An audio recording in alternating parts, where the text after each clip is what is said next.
पहला क्वेश्चन है, बाल्यावस्था की अवधि में विकास जो है वो किस गति से होता है, पूछा गया है। तो मैंने आपको बाल्यावस्था जो विकास और पर्यावरण वाला जो चैप्टर था वो मैंने आपको पढ़ाया है। आपने अगर वो पढ़ा होगा तो आप इसको बहुत अच्छे से लगा पाएंगे। बाल्यावस्था की अवधि में विकास की बात करते हैं तो देखिए धीमी गति से होता है एवं उसे मापा नहीं जा सकता है। दूसरा है हमारा बहुस्तरीय और मिश्रित होता है। तीसरा है हमारा जो बाल्यावस्था में विकास में केवल परिणात्मक परिवर्तन होते हैं। चौथा है अनियमित और असमृद्ध होता है। तो पहला ऑप्शन हमारा सही हो जाएगा। बाल्यावस्था में, शैशवावस्था में जो बालकों का विकास है बहुत ही तीव्र गति से होता है, बाल्यावस्था में रुक जाता है, किशोरावस्था में फिर बहुत तेजी से होने लगता है। तो बाल्यावस्था में क्या होता है, इसकी जो गति है विकास की धीमी हो जाती है और इसे मापा नहीं जा सकता है। देखिए विकास को हम माप नहीं सकते हैं, जबकि वृद्धि है उसको हम माप सकते हैं। मैंने वृद्धि और विकास वाले चैप्टर में आपको बहुत विस्तृत से समझाया है। अगला क्वेश्चन है, ये लैब-बायगॉसी से रिलेटेड है। निकस्त विकास का जो क्षेत्र है ये मैंने भी जो है 5 से 7 मिनट में ही आपको बहुत अच्छे से समझा दिया है। आप देख लीजिएगा, वीडियो पड़ी हुई है लैब-बायगॉस्की की। तो देखिए जो जेडपीडी है, यहाँ जेडपीडी के बारे में पूछा गया है, ज़ोन ऑफ प्रॉक्सिमल डेवलपमेंट के बारे में। निकस्त विकास का क्षेत्र, आप हिंदी और इंग्लिश दोनों में याद रखिएगा क्योंकि हिंदी टफ पूछता है और आपको इंग्लिश में भी उसको जो है पता होना चाहिए। कभी-कभी जो है डायरेक्ट जेटी। तो दूसरा क्वेश्चन है हमारा, निकटस्थ विकास का क्षेत्र क्या है? तो निकटस्थ विकास के क्षेत्र की अगर हम बात करें तो इसी को हम जेडपीडी बोलते हैं। जेडपीडी बोलते हैं, जोन ऑफ प्रॉक्सिमल डेवलपमेंट।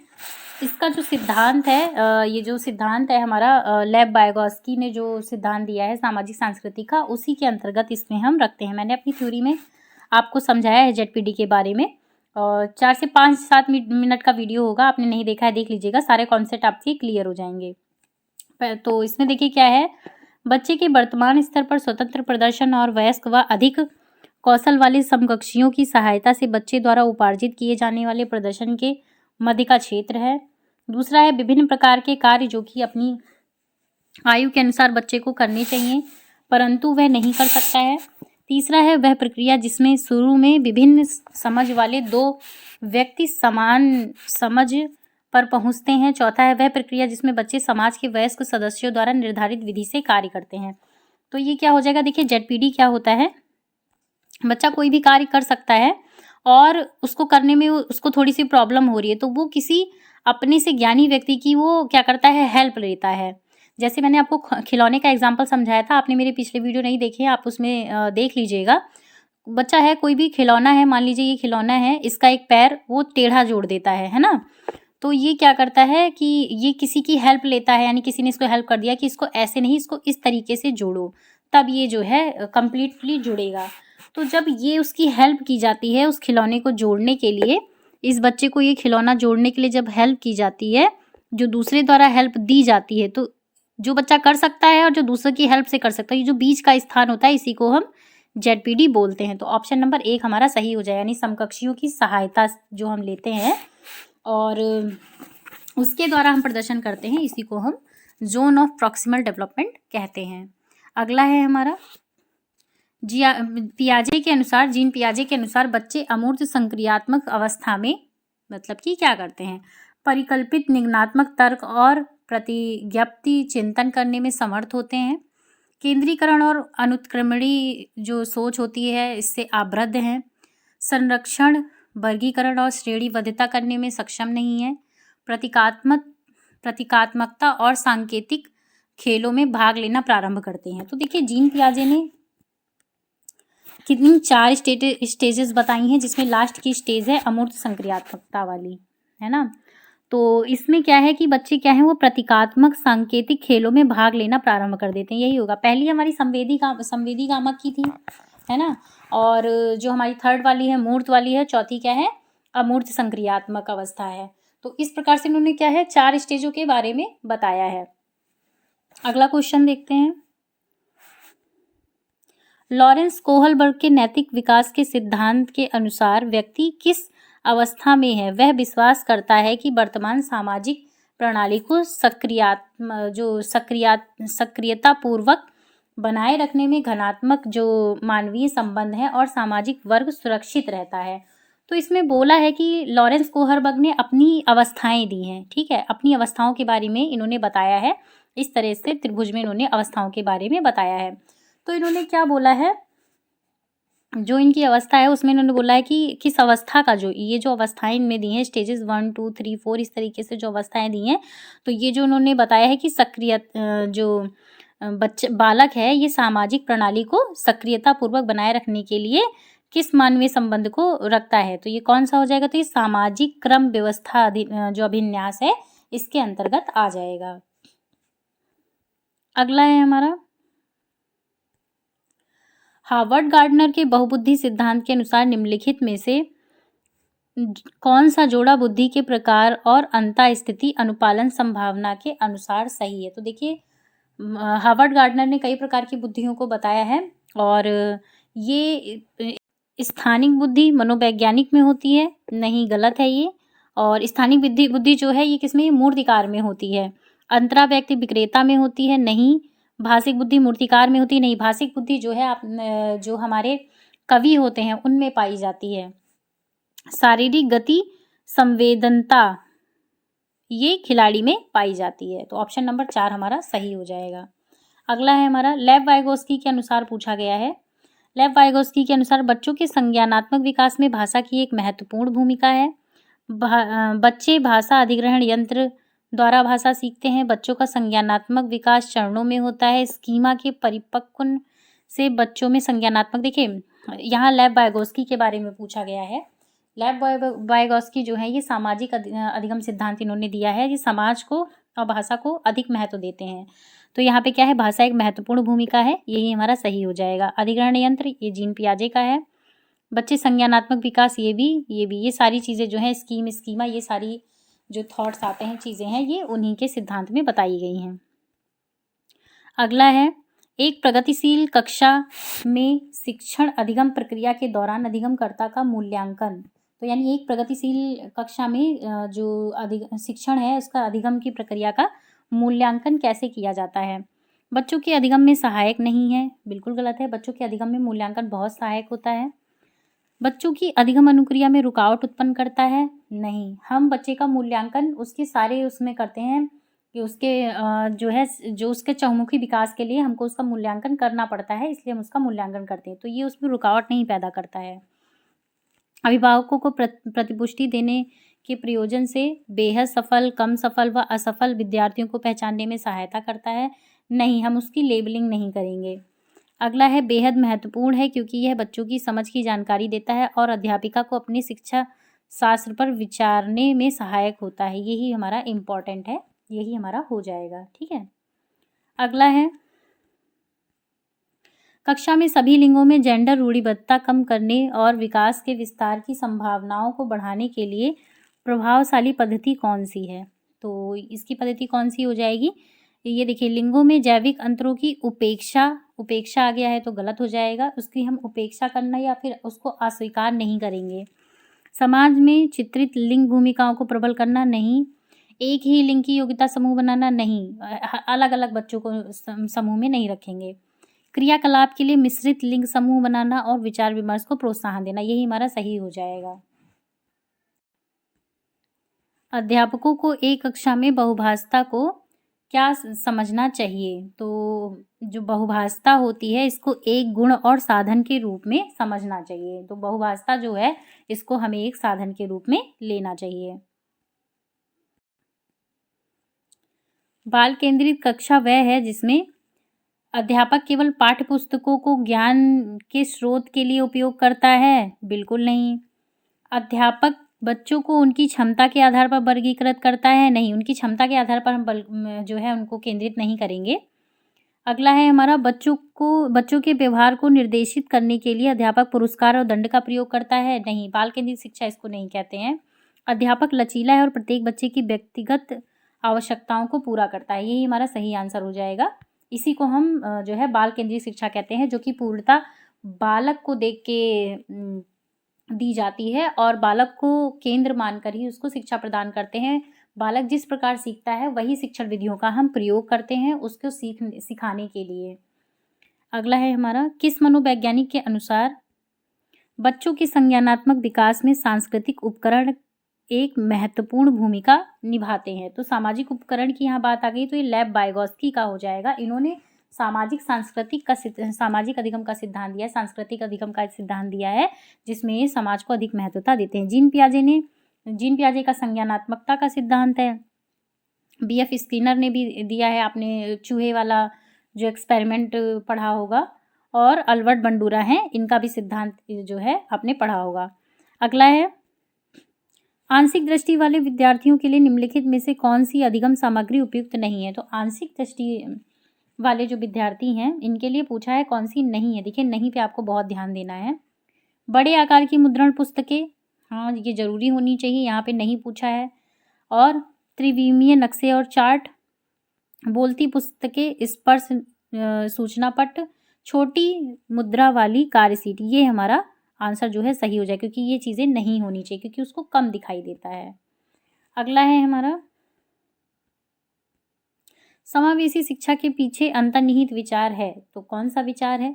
समावेशी शिक्षा के बीच में अंतर्निहित विचार जो है ये दार्शनिकता की सभी बच्चों को नियमित विद्यालय में समान शिक्षा पाने का अधिकार है। ये समावेशी शिक्षा के पीछे अंतर्निहित विचार हो जाएगा। समावेशी शिक्षा में क्या नहीं होना चाहिए? देखो, बच्चों को उनकी योग्यता के आधार पर पृथक करना और व्यवसायीकरण प्रशिक्षण का प्रबंधन करना बिल्कुल नहीं शामिल होता है। बच्चों की अक्षमताओं के आधार पर उनकी सीमाओं की पहचान करने के लिए उन्हें नामांकित करना भी नहीं होता है। अलग अलग अक्षमताओं वाले बच्चों के लिए विशिष्ट शैक्षिक संस्थानों का प्रावधान भी नहीं करना चाहिए। सबको एक साथ रह के पढ़ाना चाहिए, बस उनकी ज़रूरतों का ध्यान रखना चाहिए। ठीक है। अगला है हमारा, प्रतिभाशाली और सृजनात्मक बच्चों की आवश्यकताओं को किस प्रकार संबोधित किया जा सकता है? चुनौतीपूर्ण कार्य और नीरसता दूर करने के लिए क्रियाकलाप देकर, वे प्रश्न देकर जिनमें अभिमुखी चिंतन की आवश्यकता है, प्रश्न हल करने के लिए विशिष्ट निर्देश उपलब्ध कराकर, रटने पर आधारित परीक्षा देकर। तो देखिए, प्रतिभाशाली सृजनात्मक बच्चों की बात की गई है, तो उनको हम चुनौतीपूर्ण कार्य देंगे और नीरसता दूर करने के लिए उनको जो है क्रियाकलाप देकर ही हम उनमें जो है सृजनात्मकता कितनी है ये जान सकते हैं। यदि हम उनको रटकर आधारित शिक्षा देते हैं तो इसमें उनकी सृजनात्मकता का पता नहीं चलेगा, वो जो तो आंसर दे देंगे, यानी MCQ बेस क्वेश्चन से हम बच्चों की सृजनात्मकता नहीं जान सकते हैं। वे प्रश्न देखें जिनमें अभिमुखी चिंतन की आवश्यकता हो, ये भी नहीं। और प्रश्न हल करने के लिए विशेष, अगर हम उन्हें निर्देश ही दे देंगे तो वो अपनी तरफ से अपनी कोई बुद्धि का यूज़ नहीं करेंगे, जिससे उनमें जो भी प्रतिभा है वो बाहर नहीं आ पाएगी और प्रतिभाशाली बालक है या सृजनात्मक बालक है या ये पता नहीं चल पाएगा। अगला क्वेश्चन है, पठन वैकल्य बच्चों की पहचान किस प्रकार की जा सकती है? तो पहला है, उनके सामाजिक सांस्कृतिक संदर्भ को जानकर, पूर्ण शारीरिक स्वास्थ्य परीक्षण कर द्वारा, उनके पढ़ने और लिखने की कौशलता के विश्लेषण से, उनकी जटिल व उच्च स्तरीय समस्याओं को हल करने की क्षमता का आकलन करके। यही हमारा सही हो जाएगा। अगला है, प्रतिकूल परिस्थितियों और वंचित पृष्ठभूमि वाले अधिगमकर्ताओं को संबोधित करने के लिए निम्नलिखित में से कौन सी जो पद्धति है ये प्रभावशाली नहीं है? तो कौन सी हो जाएगी? तो अधिगमकर्ताओं से बातचीत करके उनकी आवश्यकताओं और उनके सम्मुख आई चुनौतियों को समझना। अधिगमकर्ता यहाँ नहीं है, पूछा है। अधिगमकर्ताओं को विद्यालय के बाहर ट्यूशन पढ़ने, देखिए ट्यूशन पढ़ने को कहने के लिए अगर हम कहेंगे तो ये तो उनको नहीं आएगी। उनको कहना जिसमें कि बालक अध्यापक उन पर अधिक ध्यान ना देना पड़े, तो यही हमारा जो है सही आंसर हो जाएगा। अगला है हमारा, बच्चों के अधिगम में शारीरिक स्वास्थ्य और संवेगिक अवस्था है, तो इसका पूछा है क्या होता है? तो इसका प्रभाव नहीं होता है या फिर कि महत्वपूर्ण भूमिका है। अगला है हमारा, कोई आपस में संबंध नहीं है, इसकी भूमिका नगण्य है। तो बोला गया है कि जो बच्चों के अधिगम में शारीरिक स्वास्थ्य और सांवेगिक अवस्था, इन दोनों की अगर हम बात करें तो इनका आपस ये क्या है, दोनों एक दूसरे की, इन दोनों की क्या है, महत्वपूर्ण भूमिका है। ठीक है, आपस में संबंध बिल्कुल होता है, प्रभाव भी पड़ता है और इसकी भूमिका भी अहम होती है। तो क्या हो जाएगा ऑप्शन हमारा, इसकी महत्वपूर्ण भूमिका है। अगला देखते हैं। कक्षा में अर्थपूर्ण अधिगम को प्रोत्साहित करने के लिए अध्यापिका को पूछा है क्या करना चाहिए। विद्यार्थियों की सहायता करनी चाहिए कि वे अपने मनोभाव और अभिप्रेरणों को सुव्यवस्थित कर पाएं। विद्यार्थियों को उनके प्रदर्शन के आधार पर वर्गीकृत और नामांकित करके उनकी योग्यता आधारित समूह बनाने चाहिए। समूह को बनाने के लिए हम योग्यता के अनुसार जो है प्रोत्साहन नहीं देते हैं। अगला है, विद्यार्थियों में संवाद और परिचर्चा को प्रोत्साहित करना चाहिए जिससे वे बहुप्रेक्ष्य करने में सशक्त हों। कक्षा में विविधता की उपेक्षा करके शिक्षण की मानक विधियों को अपनाना चाहिए। तो इसमें कौन सा हो जाएगा, देखिए, विद्यार्थियों की सहायता करनी चाहिए, उनके मनोभाव की प्रेरणाओं को सुव्यवस्थित करना चाहिए, बिल्कुल सही है। और क्या है, और है हमारा कि विद्यार्थियों के संवाद परिचर्चा करनी चाहिए जिससे कि उनमें क्या है, सृजनात्मकता भी जन्म ले। तो ऑप्शन कौन सा हमारा, ऑप्शन नंबर ए सही हो जाएगा, पहला सही हो जाएगा, यानी ए और सी इसका राइट आंसर होगा। अगला देखते हैं, अधिगम एक, फिर डैश डैश दिया हुआ है और प्रक्रिया है। तो अधिगम क्या है, तो अधिगम एक जटिल और सक्रिय प्रक्रिया है। ऑप्शन नंबर ए हमारा सही हो जाएगा।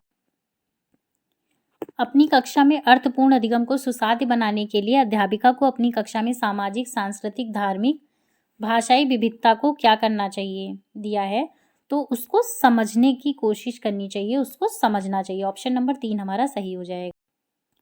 एक कक्षा में प्रभावशाली अधिगम के वातावरण की रचना करनी चाहिए बजाय किस वातावरण के, तो सहयोगिक वातावरण की रचना करनी चाहिए बजाय प्रतिस्पर्धी वातावरण के। तो ऑप्शन नंबर ए हमारा सही हो जाएगा। अगला है, निम्नलिखित में से कौन सा उदाहरण विद्यार्थियों को अधिगम के लिए अभिप्रेरित करने के लिए प्रभावशाली पद्धति है, तो कौन सा हो जाएगा, देखिए, पाठ उपलब्ध कराना, विशेषकर जब विद्यार्थी कोई नया कौशल सीख रहे हो। पाठ मैंने आपको बताया था स्कैफोल्डिंग है, जो कि लेव वाइगोत्स्की के सिद्धांत का ही पार्ट है। दूसरा है, सीखने से ज़्यादा कार्य पूर्ण करने पर बल देना। तीसरा है, वे कार्य देना जो कि बहुत सरल हो। चौथा है, प्रतियोगिताओं के लिए बहुत से अवसर उपलब्ध कराना। तो देखिए, पहले मैं आपको समझा देती हूँ। विद्यार्थियों को अधिगम के लिए प्रेरित करना है यहाँ पे, तो क्या करना चाहिए, उस कार्य पर तो बल बिल्कुल नहीं, मतलब उनको जोर तो नहीं देना चाहिए कार्य पर कि तुमको ये चीज़ें करनी ही करनी है। और सरल देंगे तो फिर उनके अंदर मोटिवेशन नहीं आएगा, तो फटाफट कर देंगे। प्रतियोगिताओं के लिए भी नहीं, पहला ऑप्शन हमारा सही हो जाएगा, पाणिनि स्कैफोल्डिंग, उनको जो है सहायता प्रदान करना, विशेषकर जब विद्यार्थी नया कौशल सीख रहे हैं। तो हम उनकी सहायता कर सकते हैं जब वो कोई नया कौशल सीख रहे हैं, जिससे क्या होगा कि उनके अंदर मोटिवेशन आएगा कि हम ये काम कर सकते हैं और वो जो है इस काम को अच्छे से करेंगे, इसलिए वो मोटिवेट हो जाएंगे। अगला है हमारा, बच्चों की चिंतन के विषय में निम्नलिखित में से कौन सा कथन सही नहीं है। ठीक है, नहीं पे ज़्यादा ध्यान देना है हमें, कौन सा कथन सही नहीं। पहला है, बच्चे अपने आसपास की विविध घटनाओं के बारे में स्वयं अपने सिद्धांतों से रचना करते हैं। बिल्कुल करते हैं, यहाँ नहीं पूछा है। दूसरा है, बच्चे प्रत्ययों को स्वयं नहीं सोच सकते हैं और अध्यापक की मूल भूमिका उन्हें जानकारी उपलब्ध कराना है। ये गलत है, यानी यही सही हो जाएगा। बच्चे स्वयं नहीं सोच सकते हैं, ये कोई बात ही नहीं होती है। बच्चे बल्कि नन्हा वैज्ञानिक उनको बोला गया है ना। तो ऑप्शन नंबर 2 हमारा सही हो जाएगा। बाकी के 2 ऑप्शन हम पढ़ लेते हैं, क्योंकि कभी कभी क्या होता है ना कि हमें एक ही बार में लगता है ये सही है, लेकिन नीचे के 2 ऑप्शन उससे भी अच्छे होते हैं।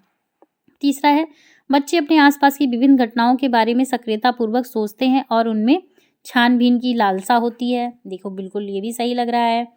चौथा है हमारा, बच्चे अपने आसपास की वस्तुओं को जानने के लिए जन्मजात जिज्ञासु होते हैं। तो देखिए, ये सारे पॉजिटिव आंसर हैं, लेकिन इनको नहीं लगाना है क्योंकि यहाँ पे नहीं पूछा है। ठीक है, प्रश्न में हमारा नहीं दिया है, इसलिए यही आंसर हमारा सही हो जाएगा। अगला है, बच्चों का विद्यालय में असफल होना प्रस्तावित करता है कि वंचित पृष्ठभूमि वाले बच्चों में अधिगम का सामर्थ्य नहीं होता है। ये तो कोई बात नहीं होती है। निर्दिष्ट करता है कि विद्यालय इन बच्चों की आवश्यकताओं और रुचियों की जो पूर्ति है करने में समर्थ नहीं है। साबित करता है कि इन बच्चों में आनुवांशिक पैदाइशी कमियां हैं। और देखिए, बच्चों में आनुवांशिक पैदाइशी कमियां हैं, तो इस आधार पर तो हम नहीं, उन्हें निकाल तो बिल्कुल भी नहीं देना चाहिए।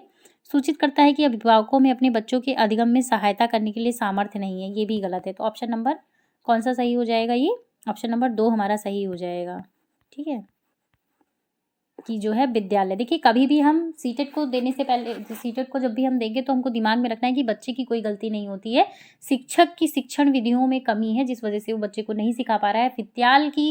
विद्यालय है उसकी जो सामर्थ्य है वो कम है, वो चीज़ें नहीं प्रोवाइड करा पा रहा है जिस वजह से बच्चा नहीं सीख पा रहा है। इसमें बच्चे की कोई गलती नहीं है, बच्चा सीखने के लिए समर्थ होता है। अगला है हमारा समूह में एक दूसरे को पढ़ाने और सहायता करने से पूछा है क्या होता है। तो बच्चे स्वयं की चिंतन प्रक्रिया पर से जो है आक्षेप कर पाते हैं और संज्ञानात्मक क्रियाकलाप में उच्च स्तर तक पहुंच सकते हैं। बच्चों में भ्रांति उत्पन्न हो सकती है जो उनके अधिगम में हस्तक्षेप करती है। बच्चों का ध्यान भंग हो सकता है और यह प्रभावशाली शैक्षिक पद्धति नहीं है। बच्चों में प्रतिस्पर्धात्मक प्रवृत्ति उत्पन्न होती है जो कि अधिगम में विघ्न यानी रुकावट पैदा करती है। तो देखिए इसमें क्या होगा, ये जो एक दूसरे को पढ़ाने के लिए हम प्रेरित करते हैं तो कहते हैं बच्चे स्वयं के चिंतन प्रक्रिया का क्या करते हैं, वो आक्षेप कर सकते हैं, यानी संज्ञानात्मक क्रियाकलाप क्या होता है इनका उच्च स्तर पर पहुंचता है। ऑप्शन नंबर ए हमारा सही हो जाएगा। अगला है, एक पूछा है कि डैश कक्षा में अध्यापिका अपनी शिक्षा शास्त्र व आकलन की विधियों को विद्यार्थियों की व्यक्तिगत जरूरतों के अनुसार परिवर्तित करती है। तो पूछा है कि एक कक्षा है उसमें कौन सी, तो जो प्रगतिशील कक्षा है इसमें वो जो है अपने जो विधियां हैं उनका व्यक्तिगत जरूरतों के अनुसार उनको परिवर्तित करती है। अगला क्वेश्चन है हमारा, विकास के विषय में निम्नलिखित में से कौन सा कथन सही है। तो बच्चों के विकास में बहुत सी सांस्कृतिक जो है वो विविधताएं होती हैं। संसार में सभी बच्चों का जो विकास है एक ही क्रम में और सुनिश्चित समय से होता है। दूसरा है हमारा, तीसरा है विकास सुरुचिपूर्ण सुव्यवस्थित समूह की अवस्थाओं में पूर्व निश्चित आनुवंशिक घटनों के कारण होता है। चौथा है विकास एक सरल और एक दिशीय प्रक्रिया है। तो ये क्या हो जाएगा, बच्चों के विकास में बहुत सारी सांस्कृतिक विभिन्नताएं होती हैं। अगला है हमारा, निम्नलिखित में से मध्य बाल्यावस्था की अवधि का मुख्य प्रमाण चिन्ह कौन सा है। तो कौन सा हो जाएगा, ये तर्क संगत विचारों का जो विकास है जो कि प्रकृति रूप से मूर्त है। अगला है हमारा, बच्चों के सामाजिकरण में विद्यालय। तो बच्चों के सामाजिकरण में विद्यालय क्या करता है, ये सामाजिकरण की यहाँ पे बात करें कि बच्चों के जो सामाजिकरण में क्या करता है, द्वितीय कारक है। मैंने आपको पढ़ाया था कि परिवार जहाँ पे आ जाएगा ये प्राथमिक एजेंसी होते हैं, प्राथमिक कारक होते हैं। जहाँ पे विद्यालय आ जाता है, आस पड़ोस आ जाता है, ये हमारी द्वितीय एजेंसी के बारे में बात करते हैं। अगला है हमारा, निम्नलिखित में से किस मनोवैज्ञानिक ने प्रस्तावित किया है कि बच्चों का चिंतन गुणात्मक रूप से वयस्कों की अपेक्षा अलग होता है। गुणात्मक रूप में यहाँ पे बात की है तो कौन सा, जीन पियाजे ने कहा है। ये इंपॉर्टेंट है, बहुत बार क्वेश्चन पूछा गया है। तो ये कंप्लीट हो गया है पूरा सेट।